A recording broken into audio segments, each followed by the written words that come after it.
Call দিচ্ছিল, আমরা কলটা নিয়ে নেই। দর্শক আসসালামু আলাইকুম। আসসালামু আলাইকুম।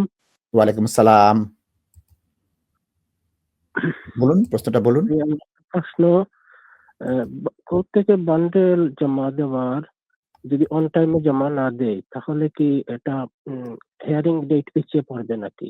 আর বারে বারে এটা যদি বান্ডেল টাইমটা অন টাইম না দেওয়া হয় কোর্টের ক্ষেত্রে কোর্টকে, তাহলে কি এটা কেসের ক্ষেত্রে কোনো ব্যারিস্টার নেগেটিভ? সায়েম উত্তর দিচ্ছি। প্রশ্ন বুঝতে পেরেছি, ব্যারিস্টার সায়েম উত্তর দিচ্ছেন।